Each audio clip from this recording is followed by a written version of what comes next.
Hello, everyone. Welcome to Achieving Success with Olivia Atkin. I am your host, Olivia Atkin. Each week, we will discuss the roadmap of achieving your personal and professional success. We give you real-life stories on growing personally and professionally to achieve your life and career goals with the help of some top-notch guests. Today, we are speaking with Eric Dillman. Eric is the founder and CEO of Eric Dillman Designs, which is located in Pittsburgh, Pennsylvania. Eric's expertise lies in creating stunning interior spaces. Eric's company also offers social media management to individuals and organizations so they can showcase projects and connect with their audiences in an effective manner. Eric is also the host of the podcast called Pro Series Podcast, where he sits down with professionals from around the world.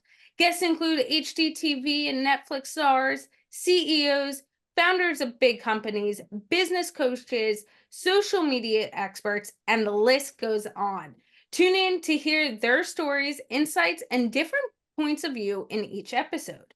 You can find Eric on LinkedIn by searching Eric Dillman or Eric Dillman, or by going to the website Eric Dillman Designs, or emailing him at ericdillmandesigns@gmail.com. Hello, Eric. It's fantastic having you on the show today. Thank you, Olivia. Thank you for having me. And I need you to follow me around wherever I go so you can introduce me to everybody that way. You got it. No problem.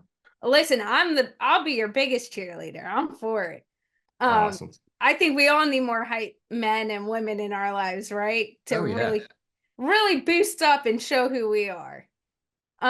And that being said, I want to really start off before we go into your journey and really all these tips and tricks and thought processes you have about everything. I want to start off with the question, what does success mean and look like to Eric Dillman? Oh, that's a tough question. I think it's being having freedom and happiness within your life when it comes to your career. I think people get lost in the whole money game, and they kind of chase the money and not chase the passion, the work ethic, and all that goes with it. And they kind of get stuck in a job that they go their whole life without loving, and I think you don't get as successful in that. You need to love your life, you love your life plus your job, and that's when success kind of just comes to you. And that's what I think success means to me. I love that. And I love the aspect of us really diving into that side of passion and what really drives you. Because working in corporate or in a job where you might not be the owner of a company is not for everyone. Sometimes some of Mhm. us, we like to push the boundaries a little bit. We like to be creative. You certainly have that creative side in you as well. And I want to start by diving into that more creative side. Everything I mentioned in your intro stems from more of that creativity where you've expanded your businesses and offerings is all into that creative space. But you started in interior designing and you own your business in interior designing. So what made you decide you knew that was a passion of yours and you wanted to go all in and start a business around that? I think it all started with just being little. I had a family that built their house. When I was 10, we moved into a house that my parents like custom built. And going through that whole process, kind of just that's where the seed was kind of planted in my brain. I've loved architecture my whole life. I've loved interior design the whole life. And I was fortunate enough to go to a high school that had a lot of these type of classes to them. So it allowed me to learn what I wanted to do before I actually graduated, which was really cool. Not a lot of people have that opportunity. It's sometimes when you're 18, you have no idea what you want to do for the rest of your life. But I knew I wanted to go to school for. I actually thought I was going to go to school for architecture, but decided interior design is actually what I really liked the most. And I learned that my freshman year of college. I kind of went in undecided, kind of thinking that I was going to go into interior design, and have loved it since. And it's always something that I've wanted to do since honestly 10 years old.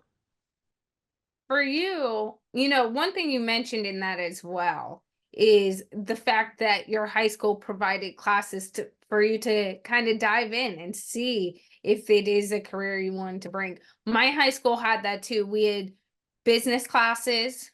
There's three instructors, teachers that taught different business classes throughout the year, and you can, depending if it was a half year, you could take two a year, or one if it was a full year class. And we also had a cooking class and a class that was photography. At the time, my high school years prior had like wood shop and stuff like that, but evolved to have those classes. And for me, when people ask me about my business and how I always knew it was business, from a young age, I knew I wanted to get into business. I was working with a lot of entrepreneurs on like different projects. I've always would find myself in them, but it was the aspect of actually being able to sit in a classroom where it was teaching you business content. Then I go, oh yeah, this is, I don't know where in here, this space I want to be, but I do like this way of thinking, this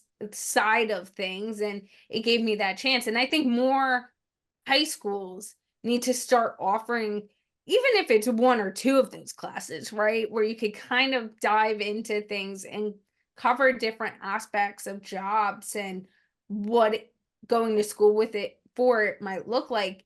And the other part that you really mentioned that I liked is like you knew what you wanted to do, but it allowed you the opportunity, even when you went into undergrad, to go, okay, well, there's different facets of this. Do I want to go more towards the architect side? Do I want to go more towards the design? And you found yourself in the design space, which is something I think is amazing. And you really knew who you were. But it is also a career that, if you looked back 5 years ago, 10 years ago, is a more female dominated career space. And a lot of times you see female trying to get into more male dominated career spaces and having the conversation go the other way. So I could not move forward in this conversation without making sure we hit on that dynamic and what it was like for you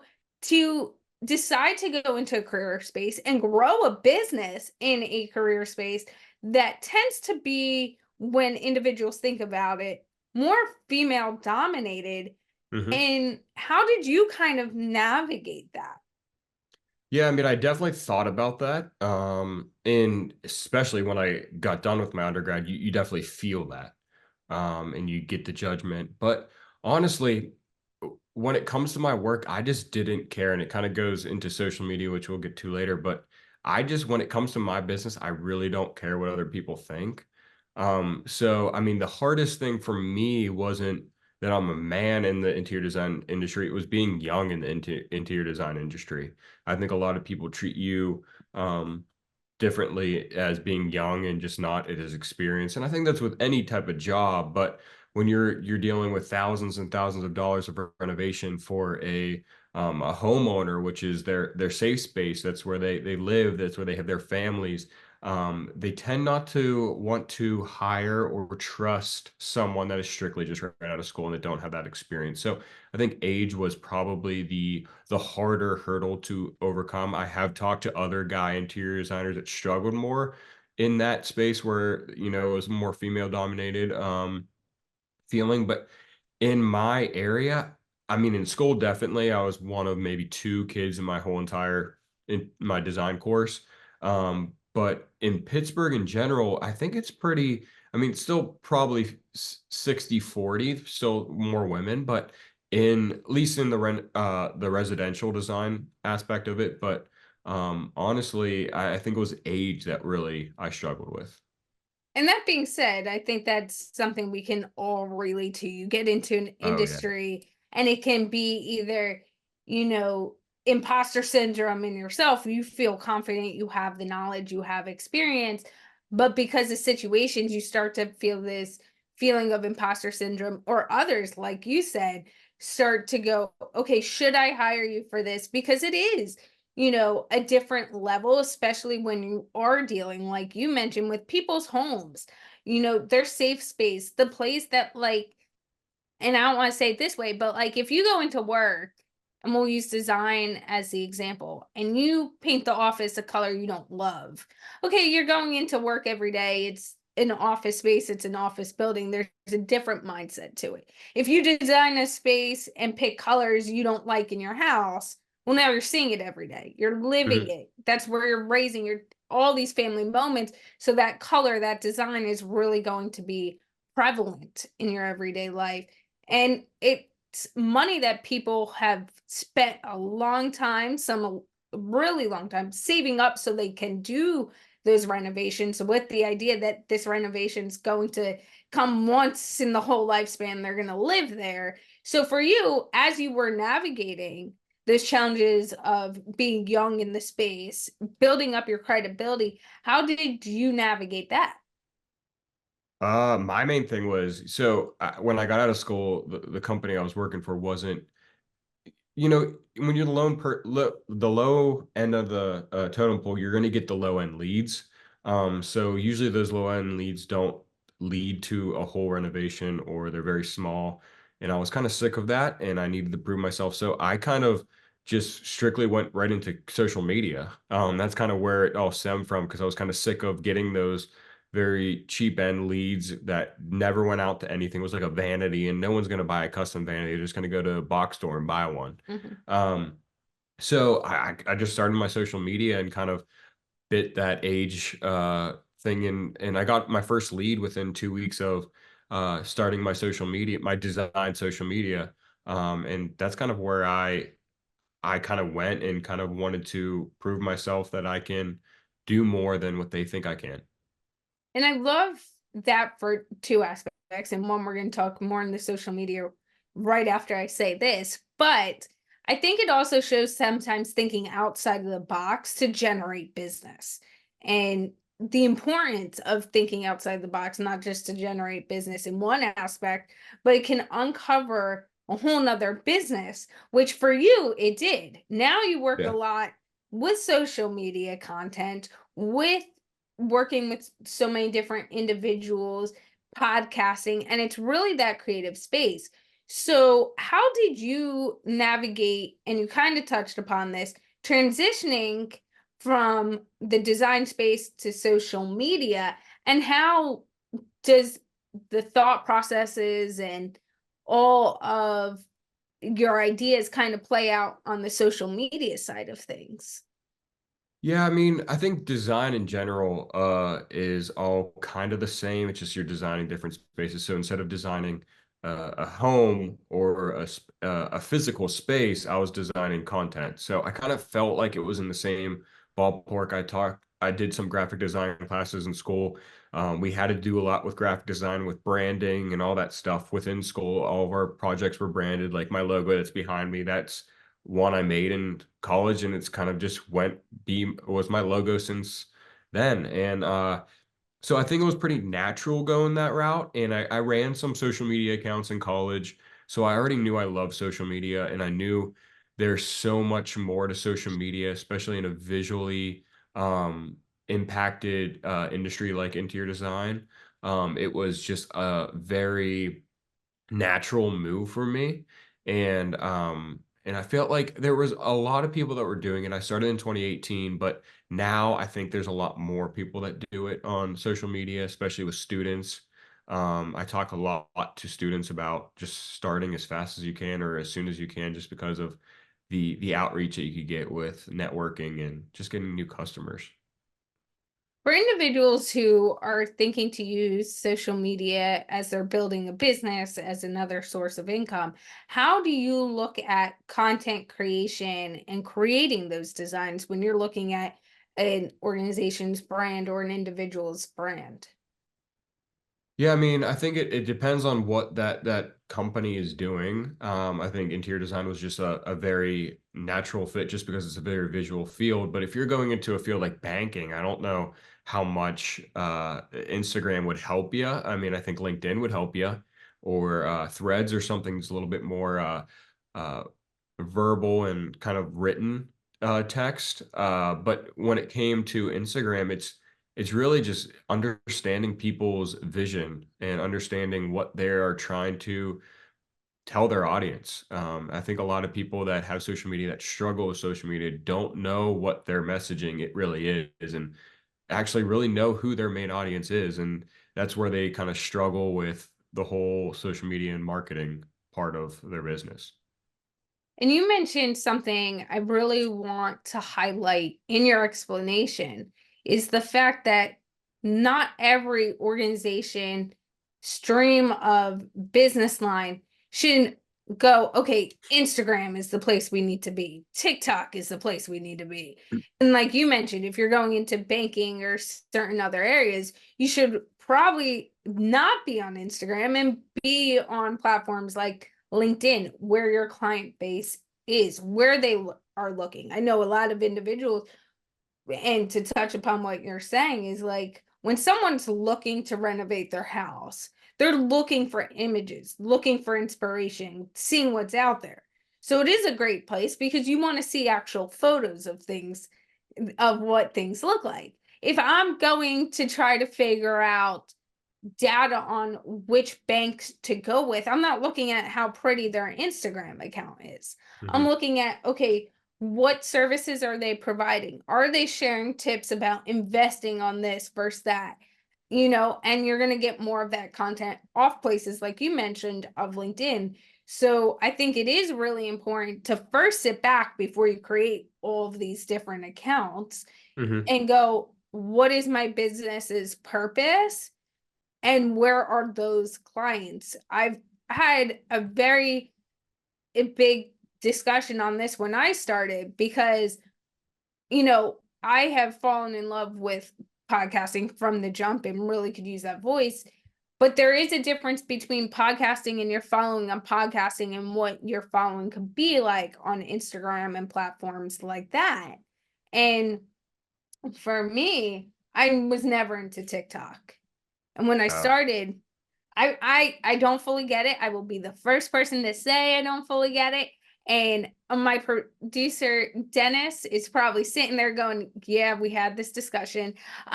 Because one of his employees and I had a discussion about social medias and what would be most beneficial for the podcast and the business. And she said you should do TikTok. And I was like, but I don't understand TikTok. So like you tell me what to do and I will make it and then you're going to have to post it.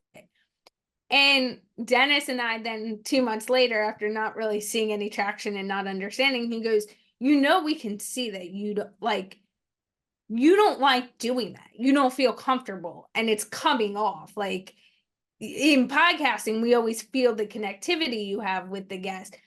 But why are you doing this if you're not comfortable in it? Because it's only going to show through. And he's like, Hmm.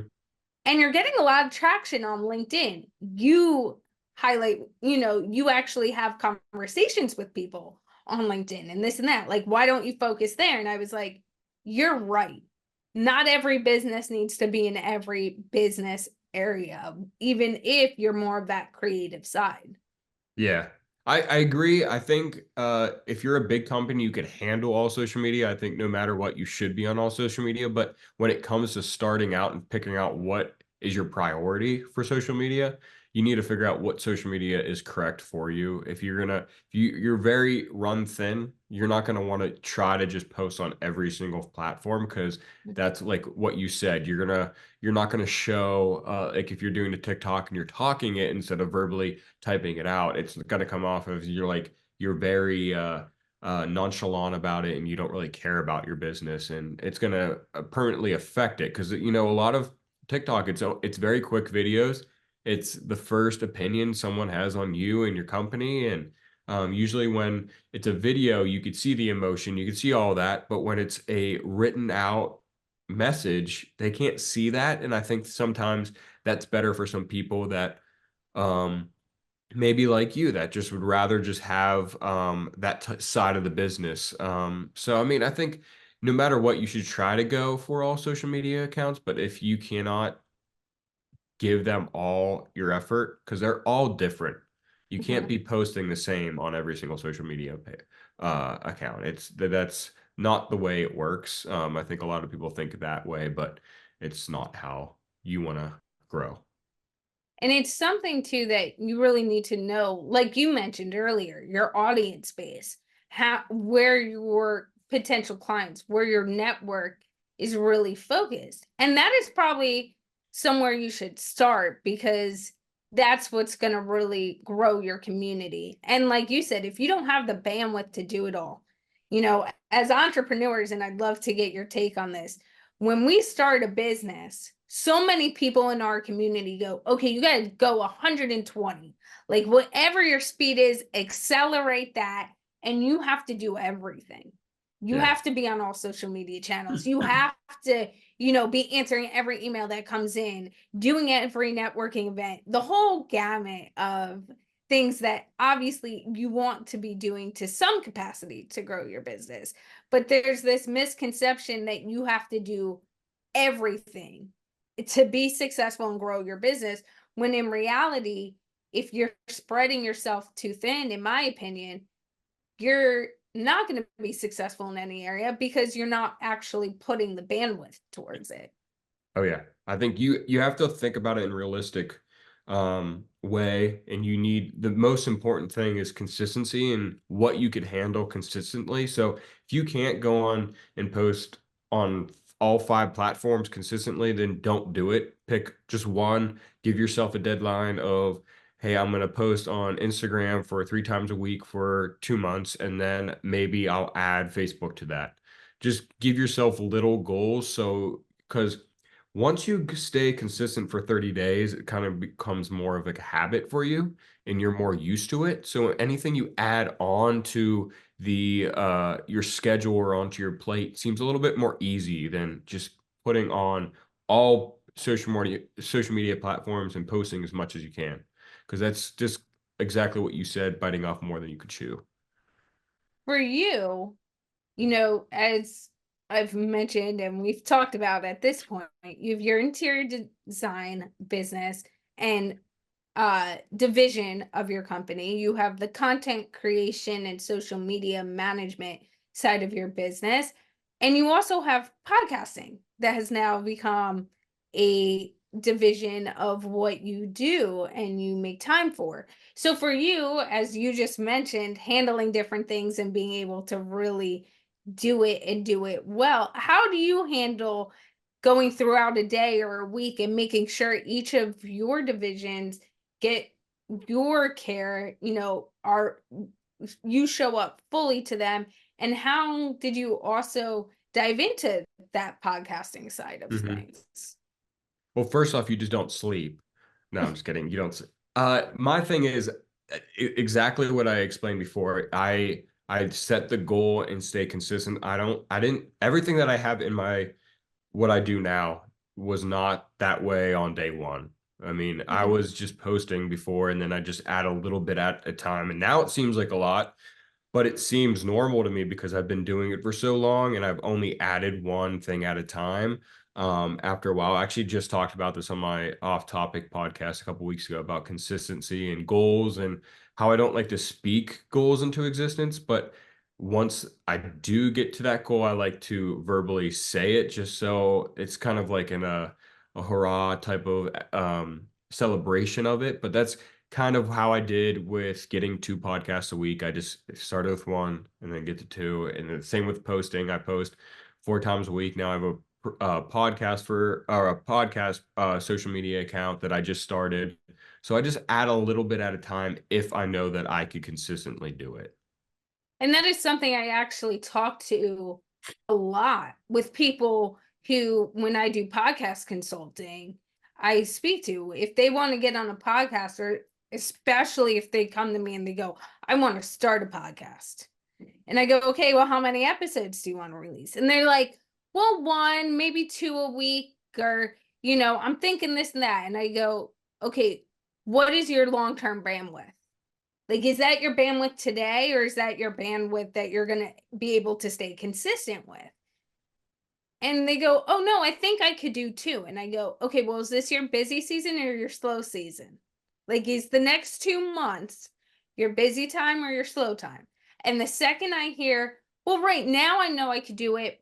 And once I get to know them, they go, oh, yeah, I've these two kids, or we travel for this a lot, or I do a lot of speaking engagements. I go, okay, are your bookings like, how often do you get them? Do you travel? And I start to say to them, really think about that strategy and consistency, because if you can release one episode a week, people learn to go, okay, I know on Tuesdays that person's going to release an episode. I know what to look forward to. I know they're going to drop in the morning or the afternoon.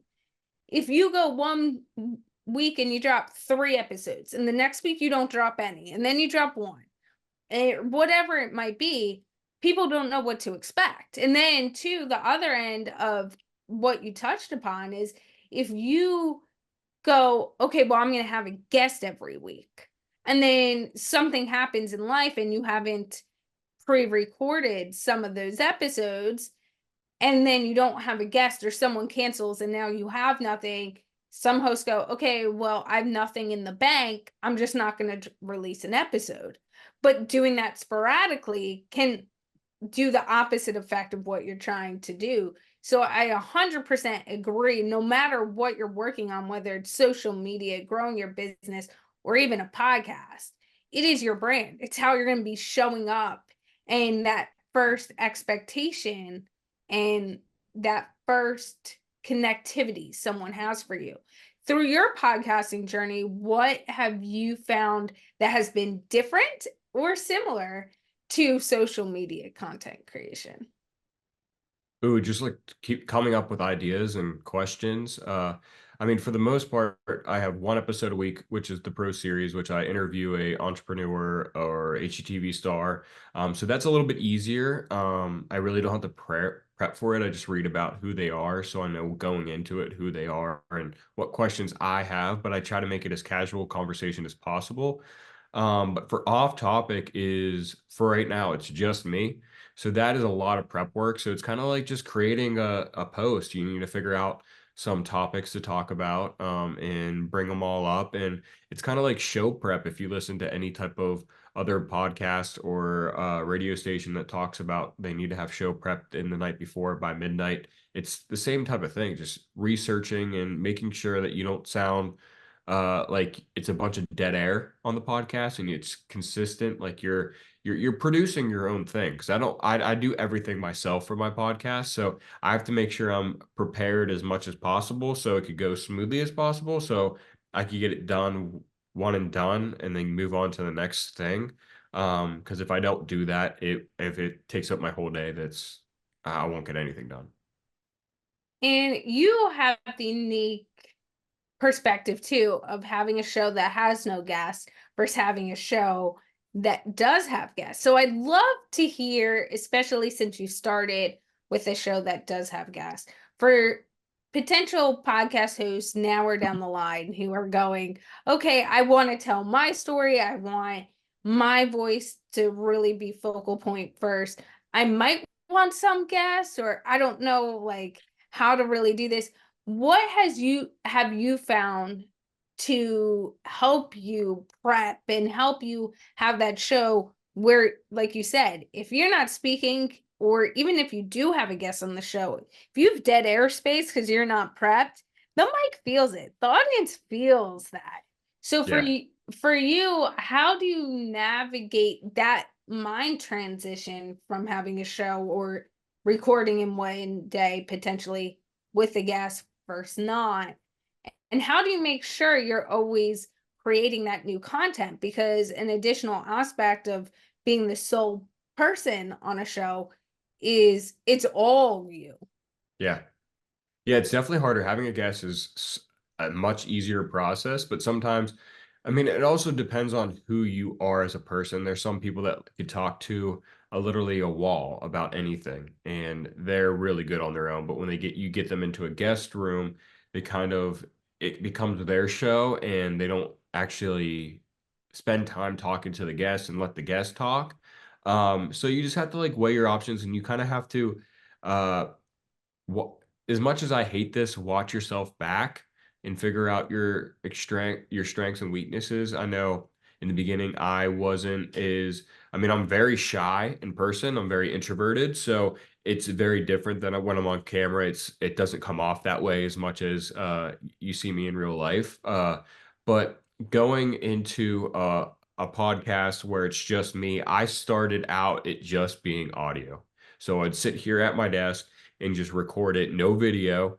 And I did that for about 8 months or 8 or 9 months, and then I introduced doing the whole episode recorded this year, and I did that for a couple months until and now, and I'm still doing that. So every weekend I come out with one. So I kind of, again, biting off a little bit more than you chew. So when I did the off topic by myself, I had all my notes here. I didn't care about what I looked like or the camera being on me. It was just strictly my microphone and my computer with all my notes. So I could read off the paper. I could make it a little bit more robotic in a way, which I don't like to do. But my whole goal was to be able to be comfortable in front of a camera by myself because it is kind of awkward sitting in your house just talking to yourself. I'm sure my neighbors think I'm crazy. If they don't think I actually do a podcast, they probably just think I talk to nothing because I have headphones in, so they don't hear you. Uh, but yeah, you just need to make sure you could find topics that you actually are interested in that you could add to, so you're not reading the article and just giving no input to it. So if you listen to any podcast, it's okay to take little bits and pieces of other podcasts and make them your inspiration. I'm a huge podcast listener, so I love doing that. And that's why I created Off Topic, because I wanted to talk about more than just entrepreneurship. I love country music. I love all kinds of other stuff, social media creation, all this stuff. So I wanted to talk about it by myself in a different type of podcast. And I knew I picked off topic so I could talk about literally anything. And I knew if I picked a little niche, I would not be able to make as many episodes as I do. So So it just yeah, you brought up two really great things there, and I want to touch upon both of them. The first being how you can grow into your show and start off with the thing that makes you the most comfortable. And if that is audio, like start off with audio. Do mhm, it for, and I tell individuals this, I'm like, it is okay to have audio. We record audio and video so yeah, that the video can go on YouTube. And I remember when I started, I was debating, do we do audio? Do we do audio and video? And my wonderful producer, Dennis, was like, we're going to be recording. You're going to be showing up in that manner anyway. So why don't we create the YouTube channel? So we have it so people could see our body languages. You could yeah, connect with Eric if you want to physically see him, or you can listen to it. And the brunt of our listeners still come from Spotify and YouTube, or Spotify and iTunes, but it's a place. But I made that decision. When hosts aren't sure, they're like, I don't know if this is really my thing. I go, what part of it? Like, how can we get you so you are comfortable? And one great tip is going, okay, is it because of the camera aspect? If it's because of that camera aspect, maybe do 6 months of just pure audio, and maybe we do record it with Zoom. And this is a conversation I have with people sometimes, is you can record it with Zoom and then post it down the line if once you get comfortable, you want to transition everything to also include video, or just start off and go, year one, we're only doing audio. And if you get super comfortable in front of that um, camera, then it's like, okay, year two, you're going to introduce that extra layer. Like, look, we're adding something to this in year two of the show. But I really loved how you use that example of making sure you're comfortable with it first and growing into the show as your show is growing as well. And I also really enjoyed that tidbit about being able to connect with people on your show, but also how for you, if people don't know you're doing a podcast recording and those headphones, you can be in places and people just think like you're talking, and it's like, oh yeah, are you talking to someone? Are you done? And I've had times people walk in the house and they don't hear me talking for a second. They see me looking, and they're like trying to figure out, am I in a recording? Am I going to talk? Because especially with my hair down, sometimes you're not seeing the headphones. So you just see me like looking. And I'm like, I really wonder if someone was just like walking by, what they would think is happening right now. Yeah, absolutely. And so for you, what has been the most rewarding part of your podcast journey and content creation? And as you, like you said, your theme of the show, I feel like, is really understanding how you can grow into different aspects, but starting what is sustainable and Mhm. then growing. So for you, what has been the most rewarding part throughout building these creative sides of your business? I think it's when you actually meet someone, say it's at a networking event or just in public, and they recognize you, or they listen to your podcast, or they follow you, and they have like a positive thing to say. I don't think I've ever had anybody say negative things to me, just come up to me in public. But those positive things, sometimes you just think you record these podcasts and put them out, or at least I do, and they're selfishly done because I like to hear other people's stories. I like talking to other people, and especially in different fields as myself, so I could learn from other people. So selfishly, the podcast is um, kind of like a passion project for me. But when I release it, I'm not. It's not that I don't want people to listen. It's just I'm not going into it thinking that a lot of people I'm wanting a lot of people to listen to it. And the outcome of having people actually listen to it and it changing some part of their life, wanting to jump into a different work profession or something like that, that's always a cool thing to hear. And or just getting messages about them about the podcast, or how they love the certain episode, or they'd like me to talk about something else and off topic. So I like to like to hear that stuff, and it's kind of cool to hear that feedback back to you. I can't agree more because for me, like yourself, like I went into the podcast going, okay, how can I give back? And also through those experiences for myself, like you mentioned, you end up learning. I've Yeah. recorded so many episodes to this point, and every time record with someone like yourself, there's always at least one thing that is said, whether it's highlighted in my key takeaways or not, that triggers my mind to start going, that was really interesting. I kind of have to dive into this some more, that thought process, or that way of thinking was really interesting on how they got there. I wasn't expecting that, or I wasn't expecting the depthness we were about to go into with the show. But a lot of times it's like we talked about social media for a good portion of this. Social media creation is not necessarily my strong suit. But some of the things you said, I was like, "Oh, that's interesting. I need to take that snippet and hold on to that."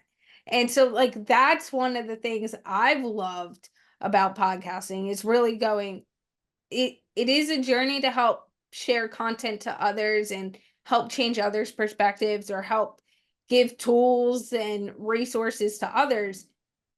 But along the way, you end up learning so much as well, and it can help Oh you in yeah. so many ways.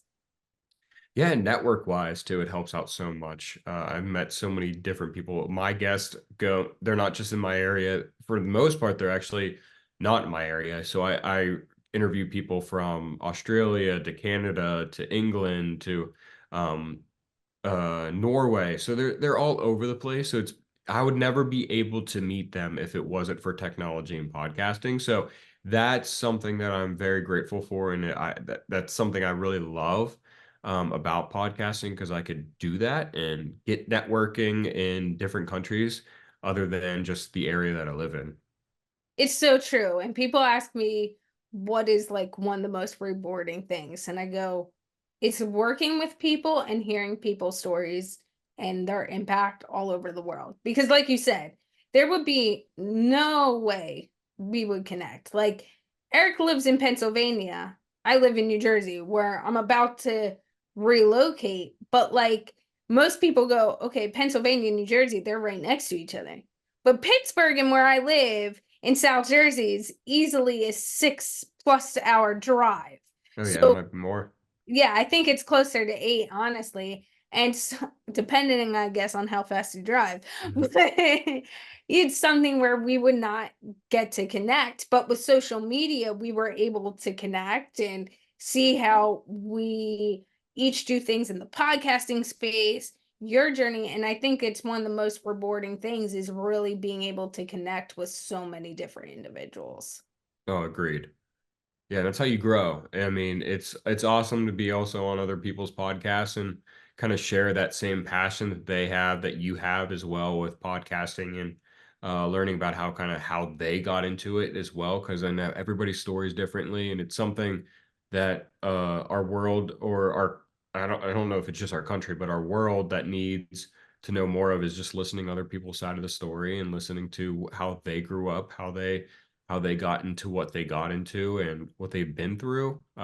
Sometimes you get stuck in your bubble, and you kind of get stuck, and your whole life. There's some people that just stay in that bubble, and it shows throughout their life and the decisions that they make, and how they treat others. So it's kind of cool to hear other people's, even if you're not the one being the podcast host. It's sometimes cooler just to listen to a podcast with diverse guests like mine or yours, and just hear other people's stories. It helps you out with growth, and it helps you out thinking in different ways. I couldn't agree more. And one thing I do want to say before we start wrapping up is going on what you just touched upon is the community. I have to say, I did not know how amazing the podcast host community, and even when I take my podcast host side off, again, I have a different view of it, just like yourself, because I am a host and then I guest on shows. But the community within podcasting, whether you're a guest, a host, or both, I think is so connected in a way that is positive. Like, Yeah. I will have phone calls with individuals who do similar things to me, and I will get off the call and someone will hear it. And I've been told many times in other areas of business, the person who's overheard this conversation will go, in my area of business, if we're similar, we're competitors. Like, we might have a conversation, but we're not sitting there and by the end of it going, okay, what can I do to help you? What can you do to help me? Like, how can we elevate each other? And Yeah. every time I talk to a host, it's like, okay, what can we do to elevate each other? Where's your need? What gap could be filled? Like, what can we do so that not only are we in this space together, but we can help elevate each other. And I think that's such a beautiful thing. Oh yeah. Yeah, I have two friends that were both on my podcast. They became friends because of my podcast.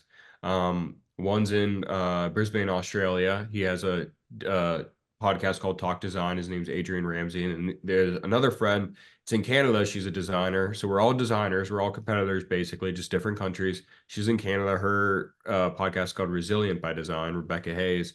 And we actually just joined together this past January and just did a joint podcast. So like we split our hour and a half podcast into half an hour segments and just released them on all three of our podcasts.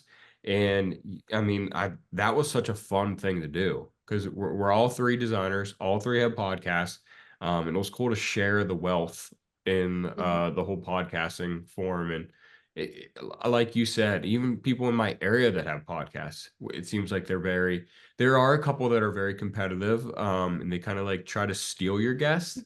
Mhm. But I am all about sharing guests. If you hear someone on my podcast and you like them, I'll introduce you to them. And that happens all the time with both of those people I just mentioned. So I mean, it's just why not? Why not share and help each other out? I love it. Eric, how can people get in touch with you if they want to connect with you? So LinkedIn, I'm Eric Dillman. And then all social media, you can follow me at Eric Dillman Designs, except on X, it's Eric Dillman DZN. There's also an Instagram page called Pro Series Podcast, and you could find my podcast on wherever you listen to podcasts, and it's called Pro Series with Eric Dillman. I release 2 episodes a week, one with an entrepreneur called Pro Series, and the other one called Off Topic, where I talk about everything, and anything. Well, thank you, Eric, for all of your insight today. No problem. Thank you for having me on. And it has been a pure pleasure with a lot of different insights, and we went in a lot of different directions with things which I love because there was really the theme of being able to start in one area and grow out and strategically do that, and also finding your passions. And with that, there are a few of our key takeaways from today's conversation. The first being, when it comes to your business, you have to lay in your confidence. Go, okay, this is where I am. I'm confident within the space I am in, and this is how I'm going to grow. Eric mentioned it earlier where when he started out, it wasn't being a more female driven in a business setting versus male dominated. It was the age, but knowing that you had the knowledge to really stand in there and that you have the confidence and that you can actually really thrive is so important. So when you're building something, believe in your confidence. Even if others aren't believing in that confidence within you, don't let that dim your light. As well as design is similar in your designing, is just in different areas. So for example, Eric mentioned when he started doing interior designing and he transitioned to that social media, he was still designing something, but what he designed was just looking different. And then going into podcasting, the layout, the processes, you're still creating something, but what you're creating is different. And I think that's so important to think about, is that in our lives we all design our pathways and we design businesses we're creating and business segments we're creating and projects. And even though they might be different and similar in some ways, you're always designing, you're always creating. It's just looking different. As well as stay consistent for 30 days and then it turns into a habit. I think this is so important because whether it's going to the gym when New Year's resolution time comes around, to going, okay, we have to be more active on social media. And you start off and you go, okay, we're going to do 3 times a day, like Eric mentioned. And then after a week, you're like, okay, I don't have the time. I'll just do it once. And then after a while, there's no consistency to it. So be consistent, lay out your strategy, do it for 30 days, and in turn, it ends up becoming a habit. This was a great episode with our top-notch guest, Eric Dillman. Thank you for listening and have a successful day.